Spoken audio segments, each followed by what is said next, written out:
हिमाचल प्रदेश के चंबा जिला की चुरा घाटी में स्थित रहस्यमयी महुआ गांव की वीडियो को आप लोगों ने बहुत पसंद किया। लाखों लोगों ने इस वीडियो को देखा और कई लोगों ने मांग की कि महुआ गांव की कुछ और वीडियो भी आपको दिखाई जाए।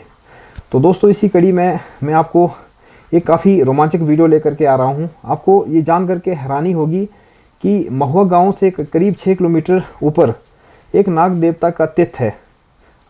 वहाँ पर जो नाग देवता का मंदिर है, वहाँ सिर्फ 3 साल में एक बार ही हिंदू आस्था के लोग नाग देवता के दर्शन करने के लिए जाते हैं। इसके अलावा आपको ये जान करके काफ़ी हैरत होगी कि मुस्लिम समुदाय के लोग भी उस नाग देवता को मानते हैं। उस नाग देवता के मंदिर में जा कर के, वहाँ तीर्थ में जा कर के वो पूजा करते हैं। ये तीर्थ इतना रहस्यमय क्यों है और इसके अलावा और क्या क्या रोचक जानकारियाँ हैं, इसे दिखाने के लिए मैं आपको एक बार फिर ले चलूँगा रहस्यमय गांव महुआ से, जहां से हम अपनी यात्रा की शुरुआत करेंगे। उम्मीद है कि आपको ये वीडियो भी बहुत पसंद आएगा। आज का सफ़र बहुत रोमांचक है। आज हम जा रहे हैं एक ऐसे मंदिर में जहां हिंदू धर्म के लोग 3 साल में सिर्फ एक बार ही जाते हैं। 3 साल में कब जाना है, इसकी तिथि इनके पूर्वजों ने पहले ही निश्चित करके रखी हुई है। महुआ गांव में जाकर ही मुझे इस अद्भुत मंदिर के बारे में जानकारी हुई। तब से मैं उस तीसरे साल का इंतज़ार कर रहा था जब लोग इस अद्भुत मंदिर की तरफ जाते हैं। आज मैं बहुत खुश हूँ कि 3 साल के बाद महुआ के लोगों के साथ मुझे उस अद्भुत मंदिर में जाने का मौका मिला। महुआ गांव से सुबह करीब 4 बजे हमने इस मंदिर की तरफ अपने साथियों के साथ रुख किया। इस मंदिर को नागतीर्थ के नाम से जाना जाता है। कहते हैं कि जब भी सूखा या अकाल पड़ता था तो गांव के लोग नाग देवता को मनाने इस तीर्थ में जाते थे। जैसे ही ये लोग तीर्थ से वापस आते, बारिश होना शुरू हो जाती। नाग देवता का ये तीर्थ महुआ गांव से सीधे ऊपर चढ़ाई पर स्थित है, जहां करीब 5 से 6 घंटे लगातार पैदल चलने के बाद यहां तक पहुंचते हैं। बीच में गुज्जर समुदाय के कोठे भी पड़ते हैं, जहां गुज्जर समुदाय के लोग गर्मियों में अपने पशुओं के साथ यहाँ बसते हैं। सर्दियों में यहाँ काफ़ी हिमपात होता है, तो ऐसे में सर्दियों में ये पंजाब की तरफ पलायन कर देते हैं। नाग मंदिर के तीर्थ का ये सफ़र थकान से चूर तो कर देता है, लेकिन आसपास के खूबसूरत नज़ारे इस थकान को महसूस ही नहीं होने देते। आपको ये जानकर हैरानी होगी कि मुस्लिम समुदाय से संबंध रखने वाले गुज्जर भी इस हिंदू देवता की पूजा करते हैं। यहाँ वीरवार को ये लोग नाग देवता को दूध चढ़ाते हैं। मुस्लिम समुदाय के लोगों की नाग देवता के प्रति ये मान्यता क्यों है, इसके पीछे भी बहुत रोचक कहानी है। कहते हैं कि नाग तीर्थ के समीप गुज्जर समुदाय का एक परिवार अपने पशुओं के साथ रहता था। एक बार उसने यहाँ एक पशु की बलि दे दी, जिस पर नाग देवता बहुत क्रुद्ध हुए। पहले ही दिन उसकी 12 भैंसें मर गई, वह अगले दिन 18 भैंसें और मर गई। उसके बाद इसके परिवार के कई सदस्य कई प्रकार की बीमारियों से ग्रस्त हो गए, जिनमें से कई सदस्यों की मौत भी हो गई। कहते हैं कि आज भी उनका एक पोता जीवित है, लेकिन वो कई प्रकार की बीमारियों से ग्रस्त है। उसके बाद किसी अन्य व्यक्ति की इतनी हिम्मत नहीं हुई कि यहाँ बलि दे। अब यहाँ मुस्लिम समुदाय के गुज्जर लोग नाग देवता की पूजा करते हैं। जब भी गर्मियों में वो लोग यहाँ आते हैं तो हर वीरवार को यहाँ दूध चढ़ाते हैं। कैसा चल रहा है सफ़र? बहुत बढ़िया, काफ़ी मज़ा आ रहा है। थकान तो बहुत हुई है, शरीर पूरा चूर हो गया थकान से, लेकिन काफ़ी मज़ा आ रहा है।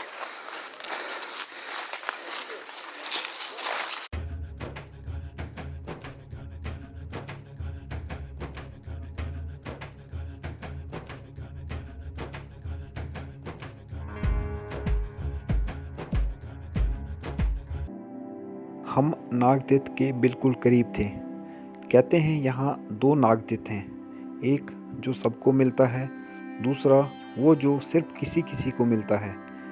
जो किसी को मिलता है उसके बारे में कहा जाता है कि यहाँ पानी के बदले दूध का तालाब मिलता है, जो कुछ पल के लिए दिखता है और फिर अपने आप ही अदृश्य हो जाता है। जब हम महुआ गांव से निकले थे तो कई लोग हमारे साथ थे, लेकिन यहाँ से आगे मात्र 7 लोग ही नाग मंदिर में जा सकेंगे, क्योंकि मान्यता है कि इस तीर्थ में 7 से ज़्यादा लोग नहीं जा सकते, जिसमें एक चेला और बाकी वो लोग शामिल हैं जो पहली बार यहाँ आते हैं। अब मुझे इसका खेद है कि मैं आपको नागतीर्थ की वीडियो नहीं दिखा पाऊँगा, क्योंकि यहाँ के पुजारी ने मुझे कैमरा ले जाने से मना कर दिया। उनका कहना था कि यहाँ से आगे वीडियोग्राफी और फोटोग्राफी नहीं हो सकती। ऐसे में मुझे भी उनकी मान्यता के खिलाफ जाना अच्छा नहीं लगता, क्योंकि लोग अपनी आस्था के साथ बहुत दिल से जुड़े होते हैं। ऐसे में उनकी आस्था को ठेस पहुँचाना भी गलत है। लेकिन नागतीर्थ कैसा है, इसके बारे में आपको मैं ज़रूर बताऊँगा।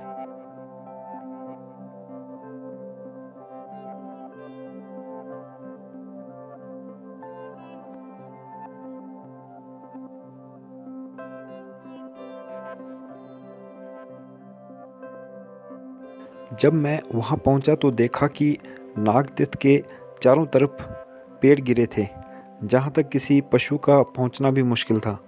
हमें भी काफ़ी मशक्क़त के बाद वहाँ पहुँचना पड़ा। नागतीर्थ एक पानी का स्रोत था, जहाँ एक शेर की आकृति के पत्थर से पानी की धारा बह रही थी। एक तरफ जहाँ ये पत्थर शेर के मुख की तरह लग रहा था, वहीं दूसरी तरफ ये किसी भेड़ की आकृति की तरह दिख रहा था। बहुत ठंडे पानी की धारा वहाँ से बह रही थी। चारों तरफ बिल्कुल सुनसान सा माहौल था। सिर्फ चिड़िया या पक्षियों के चहचहाने की आवाज़ आ रही थी।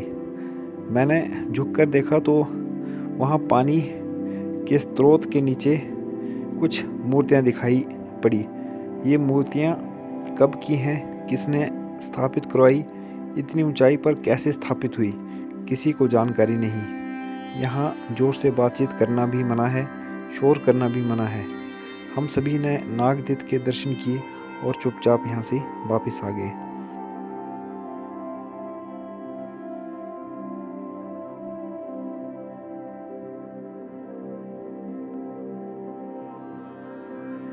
नागतीर्थ के दर्शन के बाद यहाँ नीचे एक गुफा है जिसे बाड़ाकुट कहा जाता है। वहाँ मिलकर सभी प्रसाद बनाते हैं, भोजन करते हैं तथा वापस महुआ की तरफ निकल पड़ते हैं। माना जाता है कि जैसे ही वहाँ से वापस आए तो बारिश ज़रूर होती है, और उस रात हुआ भी वैसा। काफ़ी ज़ोरदार बारिश हुई उस रात। अब मैं आपको मिलाऊंगा गांव के बुजुर्ग श्री रामलाल ठाकुर व श्री गुसाऊ ठाकुर से। सुनिए वो क्या कहते हैं नागतीर्थ के बारे में। यहाँ पर देखा जाता है कि हर 3 साल के बाद एक जो आपका नाग देवता का तीर्थ है, अब तीर्थ का असली अर्थ नहीं मालूम, लेकिन वहाँ पर जो है काफ़ी दूरी पर है। यहाँ से कम 5-6 घंटे लगते हैं, क्योंकि महुआ हालांकि रोड तक आने से यहाँ पर आते ही 2 घंटे लग जाते हैं, लेकिन यहाँ से कम 4-5 घंटे की चढ़ाई लगा करके हमें जो है वहाँ तीर्थ तक जाना पड़ता है। तो कुछ उसके बारे में बताएंगे कि वहाँ पर लोग क्यों जाते हैं और वहाँ पर क्या आस्था है लोगों की। सर ये बहुत पुरानी परंपरा रही है, क्योंकि हमारे यहाँ जब बारिश नहीं होती थी, जब वर्षा नहीं होती है, तो हम वहाँ जा करके तीर्थ में जा करके सत्तू कहते हैं, हमारे सत्तू या कोई रोटी थोड़ा जैसे खा करके वहाँ से जब चुल्लू भर पानी पिएंगे, जैसे वहाँ से वापस आएंगे तो बारिश होती है जी। अगर बारिश ज्यादातर होती रही तो हम ऐसा करते हैं कि हर तीसरे साल हम तीर्थ जाते हैं और वहाँ उसकी मनता करते हैं, उसकी पूजा करते हैं। उसकी पूजा अर्चना करने के बाद अगर मौसम बढ़ रहा है, मौसम वर्षा हो रही है, वो आसमान साफ हो जाता है। तो वहाँ पर क्या है तीर्थ में, मतलब कहते हैं कि 2 प्रकार का तीर्थ है, एक दिखाई देता है, एक नहीं दिखाई देता है। इसके बारे में थोड़ा। अब जो एक ऐसा तीर्थ है कि कईयों ने देखा है। अच्छा। लेकिन मेरा अपना मानना भी है कि मैंने तो नहीं देखा है। जी। लेकिन कईयों का ये मानना है कि वो तीर्थ जो है कईयों की नजर में आता है। अच्छा। और जो ये तीर्थ है जहाँ आम लोग जाते हैं, वो तीर्थ आम आदमी जाते हैं, वहाँ पर पानी है। अच्छा। पहले तो तीर्थ बड़ा पवित्र स्थान है।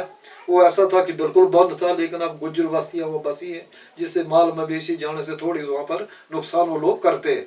वहाँ पर नहीं तो अभी भी उस वक्त वहाँ पर अभी भी जैसा बारिश ना हो तब भी हम जाते हैं, अगर बारिश ज्यादा हो तब भी हम जाते हैं। ये वहाँ की परंपरा है। सुनने में तो ये भी आया है कि जैसे 1-2 बार अगर गुज्जरों ने वहाँ पर जो है, गुज्जर समुदाय के लोगों ने वहाँ पर गंदगी फैलाने की कोशिश की तो उनको नुकसान भी हुआ है। उनको जनाब बहुत भारी नुकसान हुआ।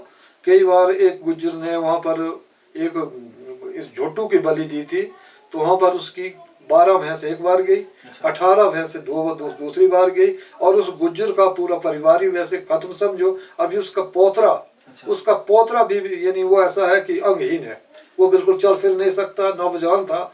कुदरत उसके साथ हर पीढ़ी के साथ ऐसा होता उनकी। अच्छा, हाँ जी। और हालांकि गुर्जर समुदाय के जो लोग हैं ये मुस्लिम समुदाय से आते हैं, इनका धर्म जो है मुसलमानों का है, लेकिन अब सुनने में आया है कि वो गुर्जर जाति के जितने भी लोग हैं वहाँ पर जरूर मतलब नाग देवता को मानते हैं वहाँ पर। हाँ जी, मानते हैं ये कभी, क्योंकि इनको कई बार ऐसे चांस हुए जिससे ये बेचारे परेशान भी हुए, और इनको कई बीमारियां में लगी, बेहोश भी हुए, पागल हुए। उसके बाद ये हर वीरवार को उसके तिथ में जाकर दूध डालते। हम जिस ऐतिहासिक स्थान तिथ पर गए थे वहाँ के निवासी श्री गुसाऊ राम ठाकुर जी हमारे साथ में हैं। उस गांव के सबसे बुजुर्ग आदमी जो कि इस तिथ के बारे में हमें जानकारी देंगे। तो इनकी जो जानकारी है कुछ हिंदी में रहेगी और कुछ जो हमारी स्थानीय बोली है चौड़ाई में रहेगी। तो थोड़ा तिथ के बारे में बताओ आप कि भाई तिथ। बस ऐसी चीज़ थी कि जिसमें के सुहार गई थी, तो सुहार गई थी तो महाराज 60 महीने हो गए थे तीर्थन। इस वक्त जाकर जहाँ मावे प्रम से ढेरा के आड़ा वो थे ना, तैठी भी गए तो बौदे लंगू गौली बोलो अम्बर ना बोलो अम्बर लेना बाजार थे ना मोरी बोलो अमृत आईला पण पुनः बोल बोलो 60 पहाड़ी बोम अच्छा कड़को आप जान दे तो तेन जान दे थी 60 पहाड़ जम गारे बिया तो मरी गया। 60 पहाड़ी बात ही मेरी कपड़े ठारे तो सब चीज़ ऐसी है कि तय चीज़ आ ना कोठे अम्बर तैसे जगह है तस पैनी छेड़ा देना बहुत है तो घरे के थे तैसे चीज़ छेड़ने ना तो झाड़ी ले बरखा लेनी वही तभी तैठे गाँव सुहाड़े लेनी वही तभी तैठे। दोस्तों ये था नाग देवता का तिथ जिसके बारे में मैंने आपको जानकारी दी। उम्मीद है कि आपको ये वीडियो ज़रूर पसंद आया होगा। अगर आपको ये वीडियो पसंद आया हो तो मेरे चैनल को ज़रूर सब्सक्राइब करें, वीडियो को लाइक करें और ज़्यादा से ज़्यादा शेयर करें। इसके अलावा आप ज़रूर अपनी राय दें कि रहस्यमयी महुआ गांव के ऊपर मुझे और भी वीडियो बनानी चाहिए या नहीं, क्योंकि काफ़ी ऐतिहासिक गांव है और इसके अलावा वहां पर ऐसे कई स्थान हैं जिसके बारे में पूरी दुनिया अनजान है, लेकिन काफ़ी रहस्यमयी ये स्थान है और लोगों की इसके प्रति बहुत मान्यता है। और फिलहाल मैं आपका दोस्त कुलदीप राजपूत आपसे विदा लेता हूँ। आप चैनल को ज़रूर सब्सक्राइब करें, वीडियो को लाइक करें, शेयर करें।